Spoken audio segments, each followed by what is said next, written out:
इसके बाद अगला चैप्टर है पूर्वी समस्या।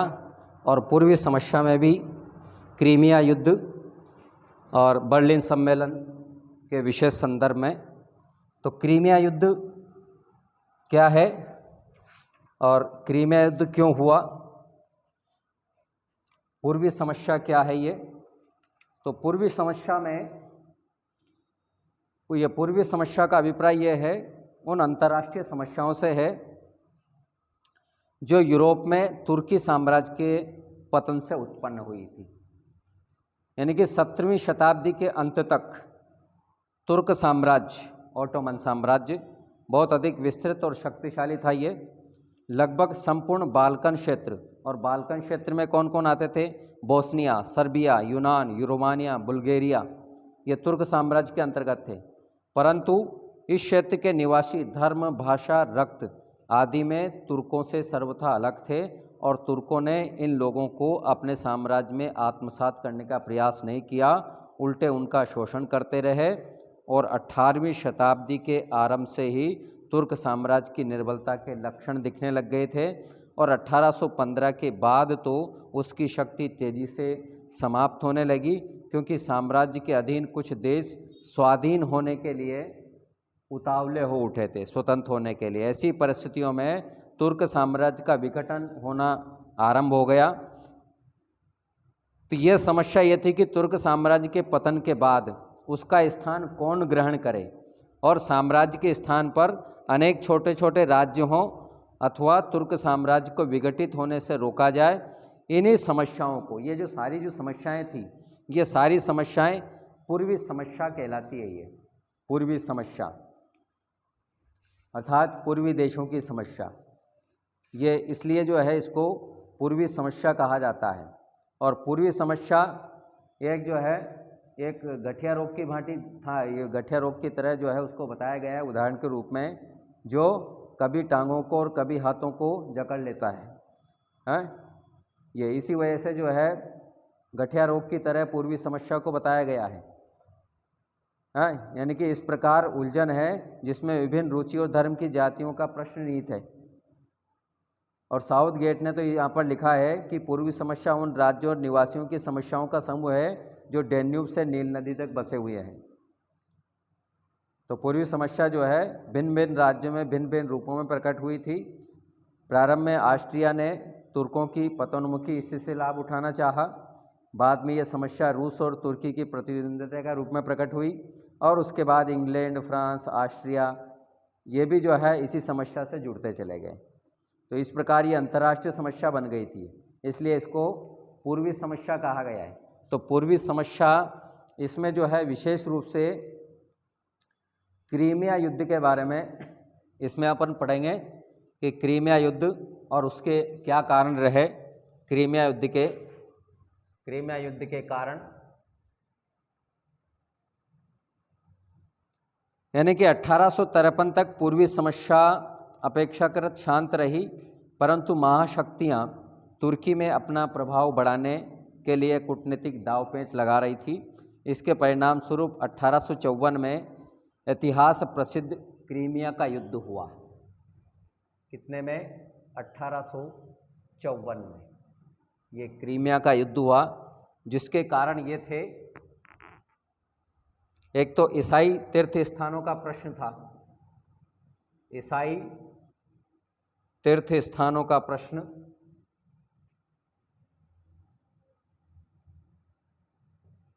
तीर्थ स्थानों का प्रश्न। अब ईसाई तीर्थ स्थानों के प्रश्न में क्या था कि फिलिस्तीन में पवित्र स्थान स्थित है जिसका नाम है जेरूसलम। ये तुर्की साम्राज्य में थे ये, और इन पवित्र स्थानों में सदियों से ग्रीक चर्च के सन्यासी रहते आए हैं। तो 1535 में तुर्की के सुल्तान ने इस पवित्र स्थानों की देखभाल करने का कार्य कैथोलिक सन्यासियों को सौंप दिया था। फ्रांस को तुर्की में रहने वाले रोमन ईसाइयों का संरक्षक मान लिया। 1789 की फ्रांसीसी क्रांति के बाद फ्रांस इस पवित्र स्थानों में रुचि लेना बंद कर दिया। इसके फलस्वरूप इन पवित्र स्थानों पर ग्रीक सन्यासियों का अधिकार हो गया। और रूस ग्रीक सन्यासियों का संरक्षण माना जाता था। 1848 की फ्रांसीसी क्रांति के बाद नेपोलियन तृतीय फ्रांस का राष्ट्रपति बना और वह अपनी स्थिति को मजबूत करने के लिए फ्रांस के कैथोलिक को प्रसन्न करना चाहता था। इसलिए 1850 में उसने तुर्की के सुल्तान से मांग की कि कैथोलिक सन्यासियों के प्राचीन अधिकार उन्हें वापस लौटाए जाएं। इस पर रूस के जार ने तुर्कों के सुल्तान को यथास्थिति बनाए रखने के लिए कहा। तुर्की के सुल्तान ने व्यावहारिक रूप से फ्रांस की मांग को स्वीकार कर लिया। इसमें रूस जो है वो नाराज हो गया। दूसरी बात, तुर्की द्वारा रूसी प्रस्ताव को ठुकराना। तुर्की द्वारा रूसी प्रस्ताव को ठुकराना।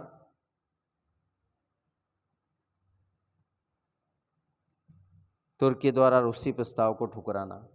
मार्च 1853 में रूस के जार ने तुर्की सुल्तान से मांग की कि तुर्की साम्राज्य के समस्त यूनानी चर्च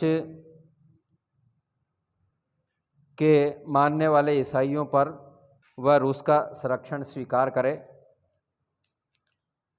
इंग्लैंड और फ्रांस को ये प्रस्ताव स्वीकार नहीं था, अतः तुर्की के सुल्तान ने रूस के प्रस्ताव को अनुचित बताते हुए उसे ठुकरा दिया। और तीसरा कारण रहा रूसी राजदूत का तुर्की से पलायन। रूसी राजदूत का तुर्की से पलायन। रूसी राजदूत का जनवरी 1853 में रूस के जार ने प्रस्ताव रखा कि तुर्की साम्राज्य का आपस में बंटवारा करने का प्रस्ताव था, ये कि आपस में बंटवारा कर लिया जाए। परंतु इंग्लैंड को रूस का ये खतरनाक प्रस्ताव पसंद नहीं आया। इधर तुर्की के सुल्तान ने कुस्तुनतुनिया में स्थित ब्रिटिश और फ्रांसीसी राजदूत की सलाह पर यूनानी चर्च के अनुयायियों पर रूसी संरक्षण की मांग को ठुकरा दिया। इससे कुस्तुनतुनिया में स्थित रूसी राजदूत मेंशिकाफ यह क्रोधित हो उठा और सुल्तान ने इस निर्णय के विरोध में 22 मई 1853 को रूसी राजदूत के अन्य कर्मचारियों के साथ स्वदेश लौट गया। चौथा कारण रहा रूसी सेनाओं का तुर्की साम्राज्य में प्रवेश। रूसी सेनाओं का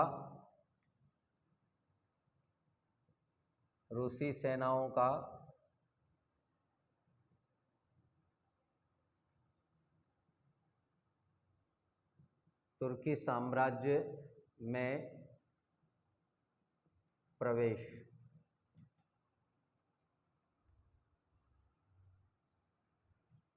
इकतीस मई 1853 को रूस के जार ने तुर्की के सुल्तान को चेतावनी दी कि वह रूस की मांगें स्वीकार कर ले, अन्यथा रूस ये मोल्दाविया और वालेशिया यानी कि तुर्क जो प्रांत थे इन पर अधिकार कर लेगा। तो रूस की इस धमकी से इंग्लैंड और फ्रांस चौकन्ने हो गए और दोनों ने अपने जहाजी बेड़ों को वेसिकाई खाड़ी में पहुंचने का आदेश दे दिया। इससे प्रोत्साहित होकर के तुर्की सुल्तान ने रूस की मांगों को पुनः ठुकरा दिया। अतः 21 जुलाई 1853 को रूस की सेना ने ये मोल्दाविया तथा ये वालेशिया पर अधिकार कर लिया। इससे स्थिति अत्यंत गंभीर हो गई। और पांचवा कारण वियना नोट। ये वियना नोट क्या है? वियना नोट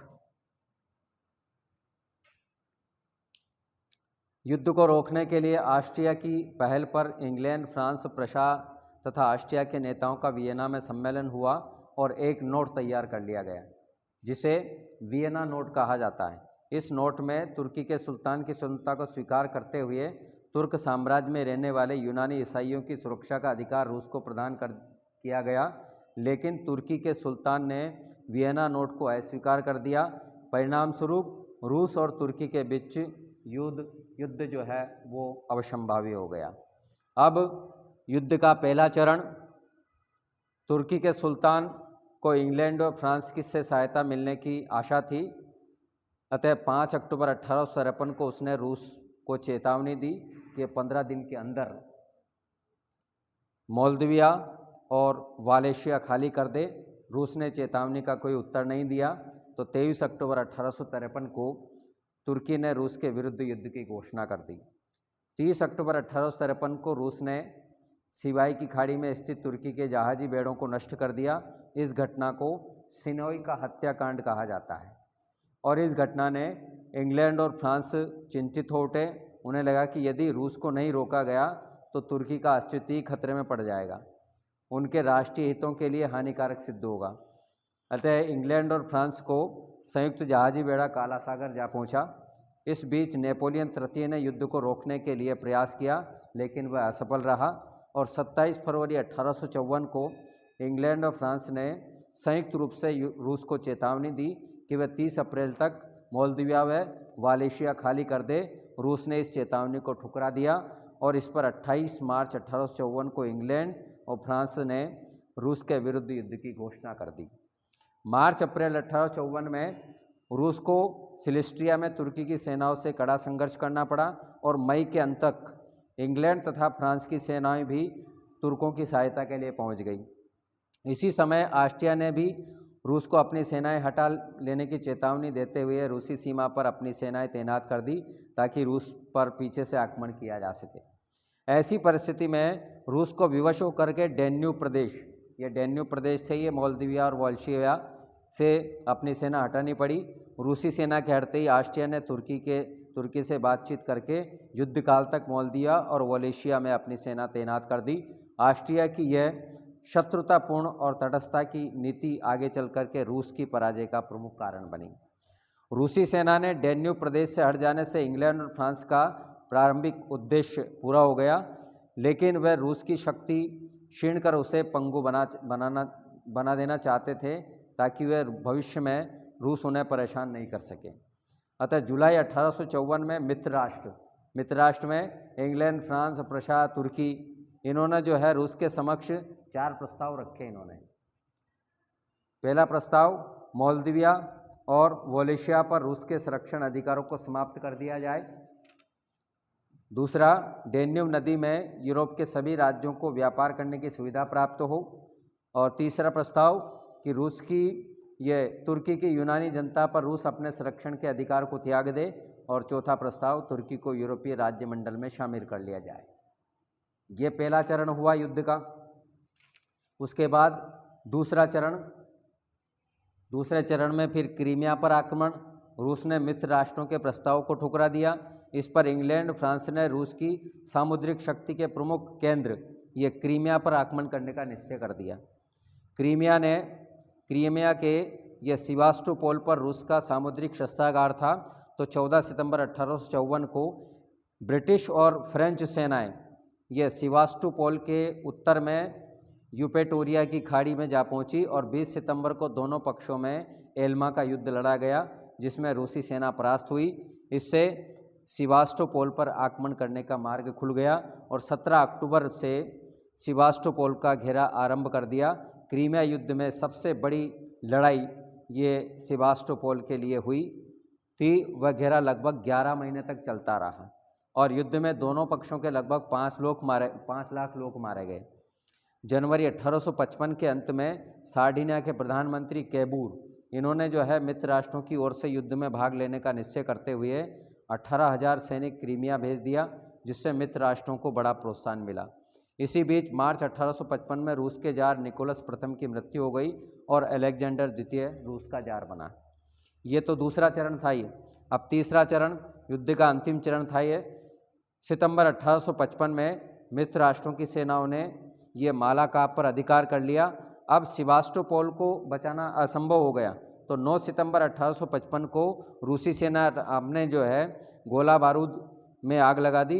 इसके बाद सेवास्टोपोल पर मित्र राष्ट्रों ने अधिकार कर लिया और सेवास्टोपोल के पतन के बाद भी कुछ दिनों तक युद्ध जारी रहा और 28 नवंबर को रूसी सेनाओं ने तुर्की के महत्वपूर्ण दुर्ग करास पर अधिकार कर लिया। उसके बाद रूस संधि करने को तैयार हो गया। उसके बाद फिर जो है पेरिस की संधि हुई। पेरिस की संधि 25 फरवरी 1856 को 25 फरवरी 1856 को इंग्लैंड, फ्रांस, ऑस्ट्रिया, रूस, तुर्की, सार्डिनिया, पिडमांड, इनके प्रतिनिधि जो है संधि की शर्तों पर विचार विमर्श के लिए पेरिस में एकत्रित हुए और संधि के लिए ऑस्ट्रिया ने मध्यस्थता की। 30 मार्च 1856 को सभी देशों ने एक संधि पर हस्ताक्षर किए जिसे पेरिस की संधि कहा जाता है। और इस संधि की मुख्य बातें क्या थी?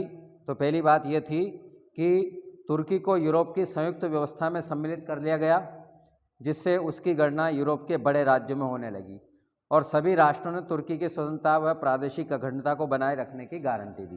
पहली बात। दूसरी बात, तुर्की के सुल्तान ने अपनी ईसाई प्रजा के हितों को ध्यान में रखते हुए उनकी स्थिति में सुधार करने का पुनः आश्वासन दिया।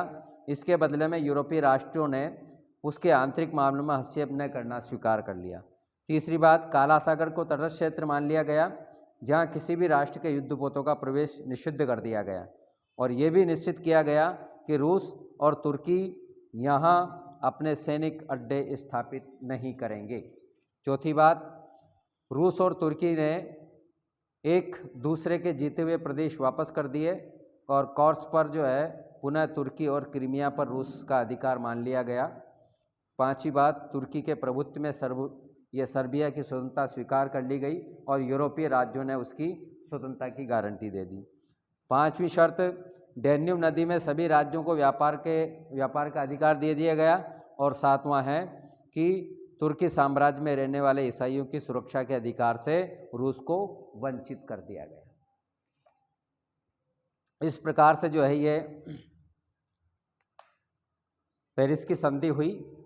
उसके बाद क्रीमिया युद्ध का क्या महत्व रहा? क्रीमिया युद्ध का महत्व, क्रीमिया युद्ध का महत्व, क्रीमिया युद्ध का महत्व।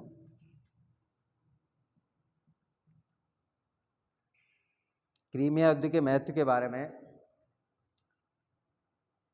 इतिहासकार वो एक मत नहीं है। ये रॉबर्ट मोरियर के अनुसार ये युद्ध आधुनिक युग का सबसे निरर्थक युद्ध था और थियर्स के अनुसार ये युद्ध कुछ अभागे साधुओं को पूजागृह की चाबियां दिलवाने के लिए लड़ा गया था, किंतु उनके संबंध में कोई उचित व्यवस्था नहीं हो सकी और व्यर्थ में जो है सशस्त्र सैनिकों का बलिदान हो गया।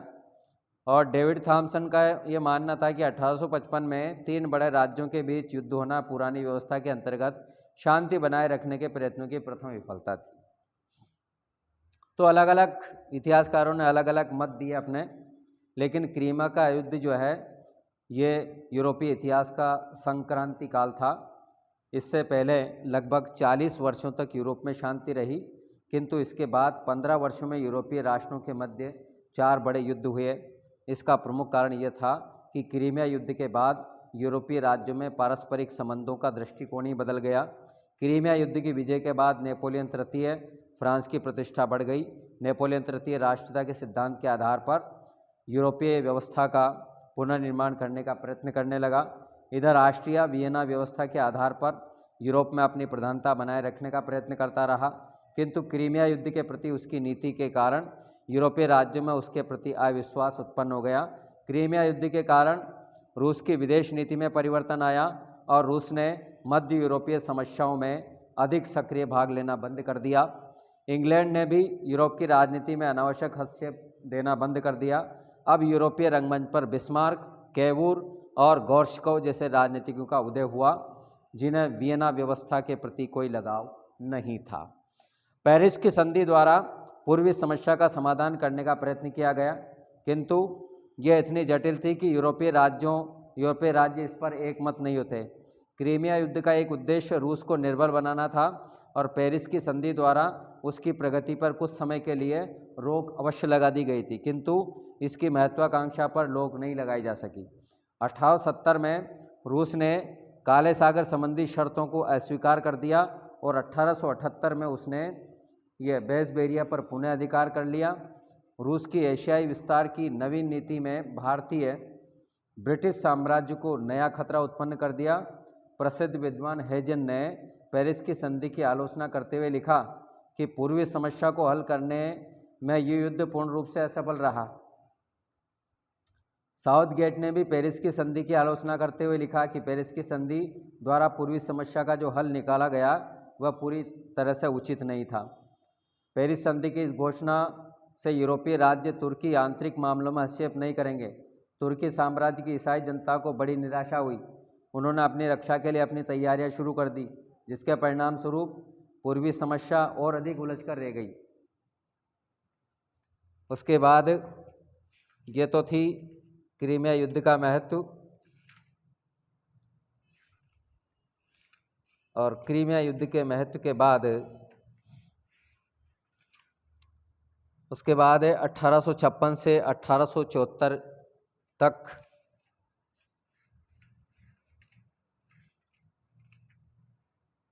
पूर्वी समस्या। 1856 से 1874 तक पूर्वी समस्या।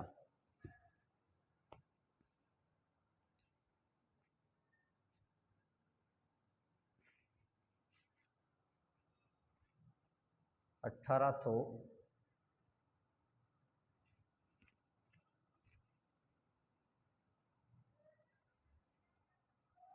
56 से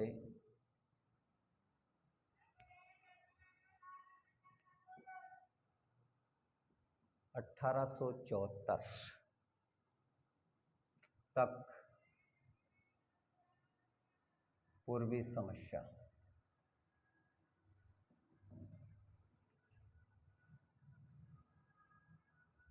1874 से 56 से 74 तक पूर्वी समस्या। इसके अंतर्गत रोमानिया का निर्माण, रोमानिया का निर्माण में पूर्वी समस्या में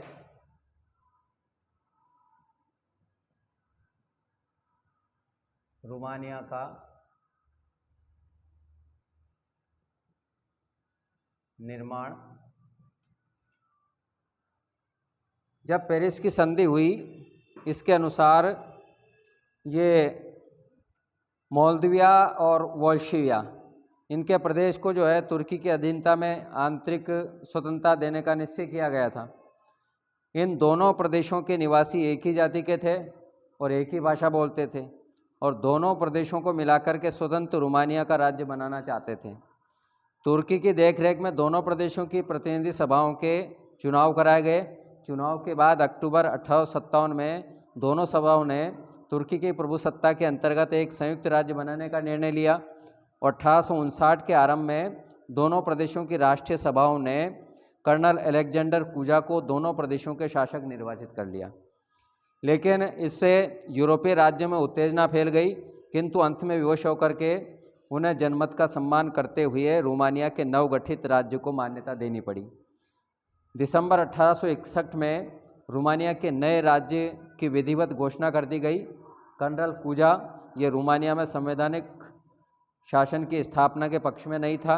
1866 में उसे गद्दी से उतार दिया गया और प्रिंस चार्ल्स को राजा चुना गया।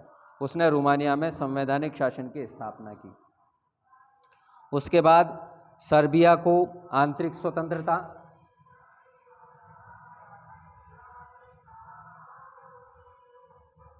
सर्बिया को आंतरिक स्वतंत्रता,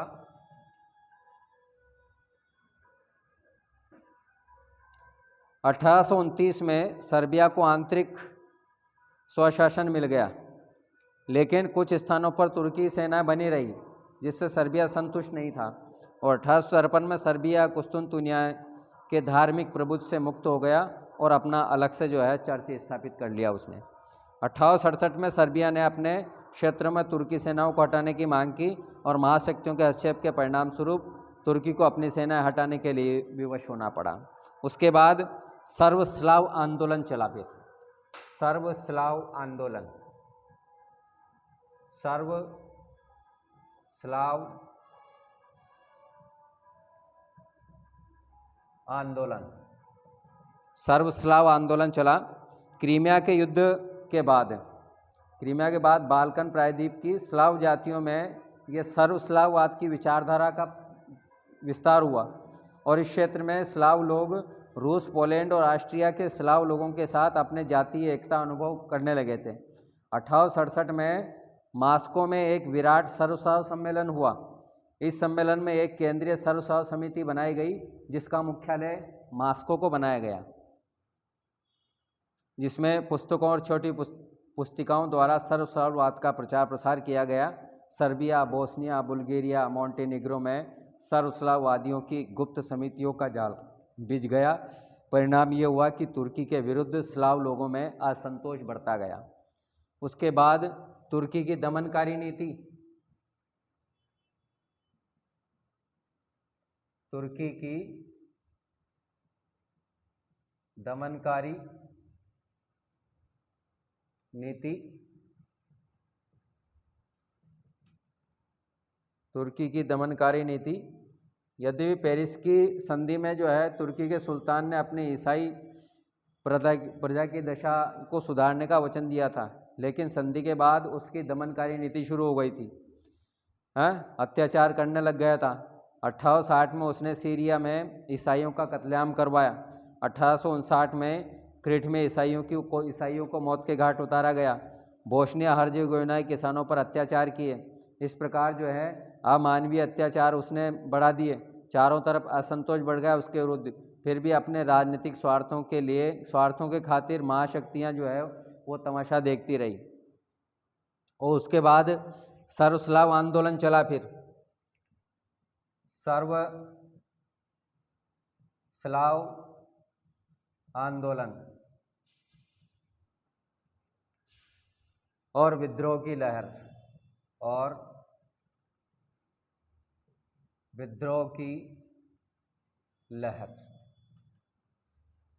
भाई तुर्की की दमनकारी नीति से लोगों में राष्ट्रता की भावना पनपने लगी थी। बाल्कन प्रदेश में तुर्क अधिकारियों के विरुद्ध षड्यंत्र रचे जाने लगे। सर्वस्लाव आंदोलन ने गति पकड़ ली और इस आंदोलन को रूस का समर्थन प्राप्त हुआ। सभी स्लाव को एक सूत्र में बांधने का अर्थ था तुर्की साम्राज्य का विघटन होना। तो क्रीमिया के युद्ध के बाद पूर्व में रूसी विस्तार के मार्ग में कई बाधाएं उत्पन्न हो गई थी। रूस ने जाति और धर्म के सहारे इस क्षेत्र में अप्रत्यक्ष रूप से अपना प्रभाव स्थापित करने की नीति अपनाई। इसलिए सर्वस्लाव आंदोलन को प्रोत्साहित करना रूस की बाल्कन नीति का प्रमुख आधार बन गया। रूस की ओर से स्लाव समिति के लिए पत्रिकाएं प्रकाशित की जाती थी और बाल्कन क्षेत्रों को उन्हें मुफ्त में बांट दिया जाता था। स्लाव विद्यार्थियों को मॉस्को विश्वविद्यालय में विशेष सुविधाएं दी जाती थी और वहाँ उन्हें सर्वस्लाव आंदोलन के उद्देश्य बताए जाते थे। कुस्तुनतुनिया की स्थिति, रूस दूतावास और बाल्कन राज्य में फैले हुए रूसी वाणिज्यिक दूतावास इन आंदोलन के केंद्र बिंदु थे।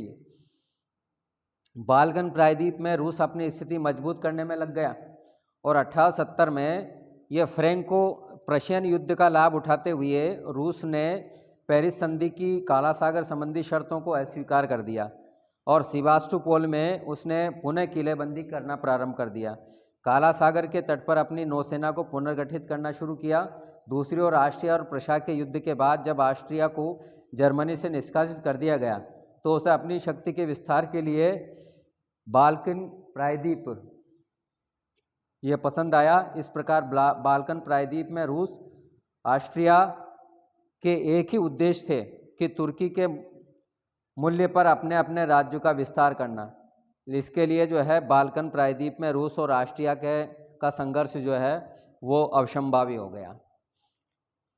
तो इस प्रकार से ये 1856 से 1874 तक यह पूर्वी देशों की समस्याएं थी। उसके बाद 74 के बाद 1875 से पूर्वी समस्या क्या रही?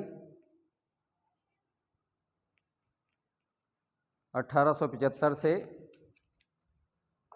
ये फिर अगले वीडियो में हम अध्ययन करेंगे। धन्यवाद।